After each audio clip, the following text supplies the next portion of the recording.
வணக்கம் உறவுகளே, நான் உங்கள் மதுசூதன். இந்த பதிவும் கனடாவில், அதுவும் டொரண்டோவில் ஒன்டாரியோவில் பல வேலையாட்கள், சர்வதேச மாணவர்கள், சர்வதேசத்திலிருந்து இங்கே வந்த தற்காலிக தொழில் புரிவோர் ஆர்ப்பாட்டத்தில் பதாதைகளை பிடிச்சு கொண்டு போராட்டத்தில் நேற்றும் ஈடுபட்டிருக்கிறார்கள். நேற்று என்பது நவம்பர் 17, 2025.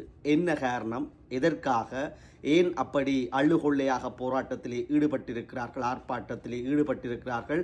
அதிலேயும் குறிப்பாக இந்திய மாணவர்களும் இந்திய ஒர்க்கர்ஸும், அதுவும் குறிப்பாக பஞ்சாபியர்கள் அதிகளவில், பஞ்சாப் மாணவர்கள், பஞ்சாபிய ஒர்க்கர்ஸ் அதிகளவில் பதாதைகளை பிடித்து கொண்டு நிற்கிறார்கள். என்னத்தை கோரி நிற்கிறார்கள், எதற்காக என்பதை விரிவாக பார்க்க வேண்டும். இது பயனுள்ள தகவல். இது எங்கண்ட ஈழத்தமிழர்களும் அங்கே இருந்து இனிவர போராக்களும் இங்கே இருக்கிறார்கள், தொழில் ஒர்க் பெர்மிட்டில் இருக்கிறார்கள், எல்லாருமே கண்ணும் கருத்தா பார்க்க வேண்டிய விஷயம்.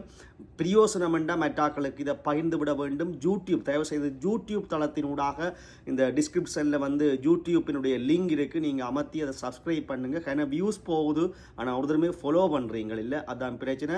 தயவு செய்து ஃபாலோ பண்ணி உங்களுடைய ஆதரவை தர வேண்டும் என்று கேட்டுக்கொண்டு பதிவுக்குள்ளே போவோம். உறவுகளே, உங்களுக்கு தெரியும், கனடாவின் ஒன்டாரியோ மாநிலத்தினுடைய OINP ப்ரோக்ராம். அது என்ன என்றால் ஒன்டாரியோ இமிக்ரண்ட் நாமினி ப்ரோக்ராம். ஒன்டாரியோவுக்குள்ள வரக்கூடிய குடியேற்றத்துக்காக இருக்கிற எக்ஸ்பிரஸ் என்டி பற்றிய ஒரு குடியேற்ற முறைமை தான் OINP. PNB என்று கேள்விப்பட்டிருப்பீர்கள், ப்ரொவின்சல் நாமினி ப்ரோக்ராம். அது ஒவ்வொரு மாகாணத்துக்கும் தங்களுக்கு தேவையான ஸ்கில் ஒர்க்கர்ஸை உள்ளிருக்கிற நாமினி ப்ரோக்ராம். அதை மாதிரியான அதுதான் ஒன்டாரியோவுக்குரிய ப்ரோக்ராம். தனியாக OINP, Ontario immigrant nominee program விரிவாக்கம். இதுக்குள்ளால பல ஸ்கில் ஒர்க்கர்ஸ் வந்திருப்பினம். அதை விட இன்டர்நேஷ்னல் ஸ்டூடெண்ட்ஸ் இங்கே படித்து கொண்டு வேலை செய்து பிறகு வேலை ஒர்க் பெர்மிட்டாக மாற்றிருப்பினம். பிறகு இதுக்குள்ள முதலீட்டு எக்ஸ்பிரஸ் என்டிக்களால் அல்லது வேறு முறைகளால் இங்கே ஏதாவது ஒரு முதலீடை செய்து கொண்டு OINPக்களால் பிறகு அதற்குரிய தகமைகள் இங்கே வாழ்ந்து அந்த நாட்கள் பாயிண்ட்ஸுகளை காட்டிக்கொண்டு PRக்கு அப்ளை பண்ண வேண்டி இருக்கும். அப்படி PRக்கு அப்ளை பண்ண போகைக்குள்ள பல பேருடைய அப்ளிகேஷன்ஸ் கன காலத்துக்கு பெண்டிங்கில் இருந்திருக்குது. OINP முன்னர் அறிவித்திருந்தது தற்காலிகமாக, சமீப காலத்துக்கு முன்னால் அறிவித்திருந்தது தற்காலிகமாக இந்த ப்ரோக்ராமை இடைநிறுத்துகிறோம், முற்றாக நிப்பாட்டப்படுறதல்ல, இடைநிறுத்துவது என்பது அங்கே இருக்கிற சிஸ்டத்தில் இருக்கிற கோளாறுகள், வெவ்வேறு விஷயங்கள். ஒன்டாரியோக்குள்ள அதிகளவு பேர் வந்துட்டினம், வேறு மாகாணத்தை விட வெவ்வேறு காரணங்களை சொல்கிறார்கள். அதை விட பலர் போலியான ஆவணங்கள், இந்த இந்திய தொழிலாளிகள், இந்திய மாணவர்களை அடிப்படையாக கொண்டு போலியான ஆவணங்களை சமர்ப்பித்து கூட தங்களுடைய துறை சார்ந்த வேலைகளுக்குள்ளால சமர்ப்பித்திருக்கிறார்கள். ஆகவே இது பெண்டிங்காக இருந்திருக்குது இந்த அப்ளிகேஷன்ஸ். கன பேர் நினைச்சது சொன்னது OINP தற்காலிகமாக இடைநிறுத்தப்பட்டாலும் முன்னர் அப்ளை பண்ணினாக்களுக்கு எந்த பிரச்சனையும் வராதுண்டு. ஆனால் இன்றைக்கு 2600க்கும் மேற்பட்ட ஃபைல்ஸை அப்ளிகேஷன்ஸை திருப்பி அவர்களுக்கு, அப்ளிகேஷன் போட்டவர்களுக்கு திருப்பி அனுப்பப்பட்டிருக்கிறது OINP. இந்த 2600 பெரிய தொகை. அதிலேயும் இந்திய மாணவர்கள், இந்திய தொழிலாளிகள், இந்திய தற்காலிக டெம்பரரி ரெசிடென்ட்ஸ் தான் கன பேர் பாதிக்கப்பட்டிருக்கிறார்கள். அவர்கள் PRக்காக ஏங்கி அப்ளை பண்ணினது, ஆனால் திருப்பி போயிருக்கிறது. OINP சொல்லியிருக்கிறது ஒன்டாரியோ அரசு. அதற்குரிய அப்ளிகேஷனை அப்ளிகேஷன் அந்த சார்ஜை ரீஃபண்ட் பண்ணுகிறோம் என்று. இவ்வளவு நடந்ததுக்கு பிறகுதான் இப்பொழுது பாதிக்கப்பட்டவர்கள், நாங்கள் அப்ளை பண்ணி இவ்வளவு காத்திருந்து நாங்கள் கனவுகளோடு இருக்கிறோம், PR கிடைக்கும், குடும்பங்களை கூப்பிடலாம், நல்ல வாழ்க்கையை இங்கே கட்டியமைக்கலாம் என்று இருந்தோம். எங்களுடைய தொழில் இழக்கப்பட போகின்றது, எங்களுடைய நல்ல வாழ்க்கை, சிறந்த எதிர்காலம் பறிக்கப்பட போகின்றது. ஏன் எங்களுக்கு தரவில்லை என்று கோரிக்கை விட்டுக்கொண்டு தங்களுடைய ஆதரவுகளை கேட்டுக்கொண்டு தெருவிலே நின்று பதாதைகளை பிடித்து கொண்டிருக்கிறார்கள்.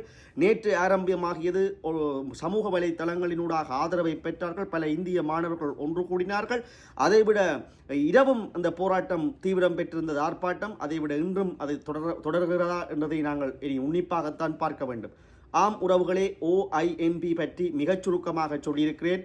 இதில் ஈழத்தமிழருக்கு என்ன பிரச்சனைண்டா எக்ஸ்பிரஸ் என்டிக்குள்ளால் ஒன்டாரியோக்குள்ளால் ஹெல்த் கேர் சிஸ்டம் அல்லது வெவ்வேறு சமூக துறைக்குள்ளால் வந்து வேலைகளை அப்ளை பண்ணி அதுக்குரிய ஃபைன்ஸ் இருக்குது.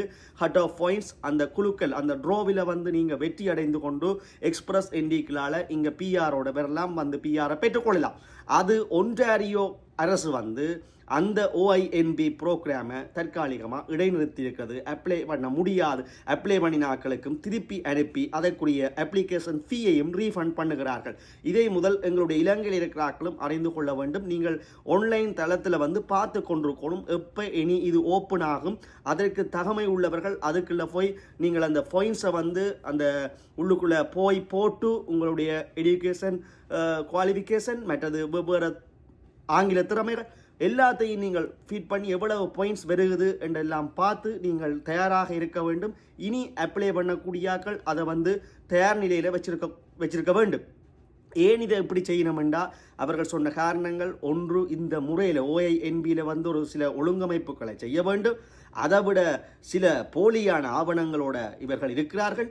அதை விட வந்து இந்த ஒன்டாரியோவுக்குள்ள அதிகளவு பேர் வந்து இதுக்குள்ள அப்ளை பண்ணியிருக்கிறார்கள் என்று பல காரணங்கள் இருக்கிறது. ஆமுறவுகளே வர வர இறுக தொடங்குகிறது. குடியேற்ற வாசிகள் தொடர்பாக யூகேயில் பிரச்சனை வெடித்திருக்குது. அதை இன்னும் ஒரு பதிவுகளால் விரிவாக பார்க்க போகிறோம். இனி யூகேயில் சிட்டிசன்ஷிப் எடுக்கிறன்றது மிகப்பெரிய சவாலாக இருக்க போது பல பேரை தூக்கி ஏற்றி அனுப்ப போகிறாங்க, ஈழத்தமிழர்கள் உட்பட. அதுக்கு ஒரு பதிவு நான் திருப்பி உடனடியாக போடுவேன். பிரான்ஸில் போராட்டங்கள் வெடித்திருக்கிறது. ஆஸ்திரேலியாவில் அப்படி, அமெரிக்காவில் அப்படி, அதை தொடர்ந்து கனடாவில் இமிக்ரேஷன் கொள்கைகள் இறுக தொடங்குகிறது. ஆகவே கனடாவில் இனி வடிகட்டியத்தான் ஆக்களை எடுப்பார்கள், ஸ்கில் ஒர்க்கர்ஸ் உட்பட. இதை நீங்கள் தெரிந்து கொள்ள வேண்டும். ஓஐஎன்பி பற்றிய விரிவான பதிவு இனி எப்போ அது ஓப்பன் ஆகும், எப்போ அந்த ட்ரோ எப்படி அதை நீங்கள் கால்குலேட் பண்ணுவதென்ற ஒரு விரிவான தகவல்களோடு நான் அதை பதிவேற்றுவேன். யூடியூப் தளத்தினூடாக முழுமையான வீடியோக்களை நீங்கள் பார்க்கக்கூடியதாக இருக்கும். அதுக்குள்ள போய் நீங்கள் சப்ஸ்கிரைப் பண்ணி வைத்துக்கொள்ள வேண்டும். ஆகவே இந்திய மாணவர்கள் இவர்களுக்கு என்ன நடக்கும் என்றால், அப்படி அப்ளிகேஷன் திருப்பி அனுப்பப்பட்டால், ஒர்க் பெர்மிட்டுகள் மறக்கப்பட்டால் இவர்களால் கையறு நிலைதான் வரும். சிலது நாட்டுக்குத்தான் திரும்பி போக வேண்டும். ஆகவே குடியேற்றவாசிகளை கண்ட்ரோல் பண்ணுவதற்காக அரசு மறைமுகமாகவும் நேர்முகமாகவும் பல நடவடிக்கைகளை எடுத்து வருகின்றது. அதன் ஒரு அங்கமா இது என்றுதான் எண்ண தோன்றுகின்றது. ஆகவே இவர்களுடைய குடும்பங்களை நீ வரவழைக்க முடியாது. அதைவிட பிஆர் கனவுகளோடு இருந்தவர்களுடைய கனவு சிதைவடைந்து விட்டது. பலர் ஏமாற்றமடைந்து நீ காசு உழைத்து இனி இதுக்குரிய சட்ட உதவிகளை நாடி நேரத்தை வீணாக்காமல் வெளியேறுவதற்காகத்தான் பார்த்து கொண்டிருப்பார்கள். பலருக்கு இது சட்ட ஆலோசனைகளும் சட்ட உதவிகளும் சட்ட உதவிகளை நாடி இருக்கிறார்கள். பார்ப்போம் இவர்களுடைய போராட்டம் ஆர்ப்பாட்டங்கள் என்ன முறைக்கு நகரப்போகின்றது, என்ன இவர்களுக்கு நடக்கப் போகின்றது என்பதை உடனுக்குடன் அறிவோம். இதில் இவர்கள் இந்தியர்கள் வந்து அதிகமாக பாதிக்கப்பட்டிருக்கிறார்கள். ஈழத்தமிழர்கள் இந்த விசிட்ட விசாவிலே வந்தவர்களுக்கெல்லாம் நான் பதிவு போட்டிருக்கிறேன். ஆகவே இந்த ஓஐஎன்பிக்களால் எப்படி இனி இந்த ஓப்பன் ஆகினா எப்படி வரலாம், யார் யார் வரலாம் என்ற பதிவுகளை அடுத்த பதிவுக்குள்ளால் நாங்கள் சந்திப்போம். மீண்டும் ஒரு நல்ல பதிவினூடாக சந்திப்போம். குறிப்பாக கீழே இருக்கிற யூடியூப் லிங்கை அமைத்து நீங்கள் வந்து சப்ஸ்கிரைப் பண்ணி ஃபாலோ பண்ணி கொள்ள வேணும். டிக்டாக்லேயும் எனக்கு வியூஸ் போகுது, ஆனால் ஃபாலோ பண்ணுறீங்களில் ஃபாலோ பண்ணி வைத்துக் கொள்ளுங்கள். மீண்டும் ஒரு பதிவினூடாக சந்திப்போம். நன்றி, வணக்கம்.